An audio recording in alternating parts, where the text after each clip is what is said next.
Ah, une très belle dame. Je suis trop contente qu'elle soit là. C'est la première femme noire que je vois depuis que je suis rentré dans cette pièce. Elle m'intimide un peu. Elle me lâche pas du regard. C'est un peu la Joconde noire du Louvre. Dès le premier regard que j'ai porté à ce tableau, cette femme, elle m'a beaucoup ému, intimidé. Je me suis senti fixé par son humanité, en fait.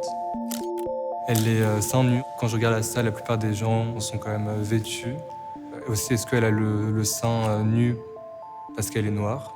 On ne sait pas si elle est tellement à l'aise qu'elle se fout à Walp et qu'elle laisse un sein dépasser ou si elle s'abandonne et qu'elle est carrément trop triste et qu'elle est perdue, quoi.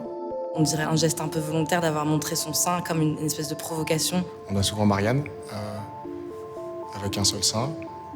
Est-ce que c'est notre nouvelle Marianne? Je sais pas. Je connais pas le contexte, mais une femme à poil, on sait jamais trop où est-ce que l'artiste il a voulu en venir. On peut imaginer entre le peintre et cette dame une relation importante, intime.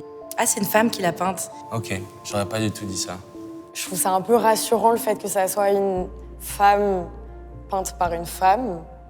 Bah, ça rajoute de la puissance, je trouve. Qu'une femme ait décidé d'en mettre une autre en valeur, ça rend la chose encore plus belle. Qu'est-ce qu'elle peut bien faire dans la vie, cette femme?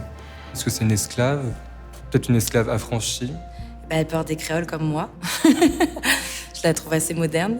On lui a donné une boucle d'oreille, une créole, qui est une référence aux chaînes qu'elle ou qu'on a portées à une époque. Elle l'arbore avec fierté. Si elle l'a laissée, c'est qu'elle voulait montrer d'où elle vient et qu'elle en est fière. Après, l'ornement et la manière dont on la dépeint, ça lui donne une importance folle. Est-ce qu'elle peut être une représentation de ce qu'est le beau? Je pense qu'elle incarne la beauté noire.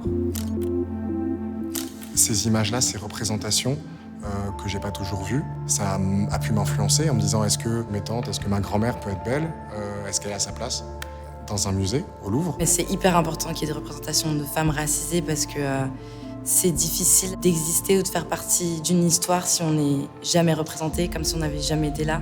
J'aimerais bien lui dire qu'elle peut se tenir droit, qu'elle a raison d'être là, qu'elle n'a pas à se poser de questions, qu'elle est belle et que tout le monde va le voir. Elle me donne de la force, elle me donne du courage.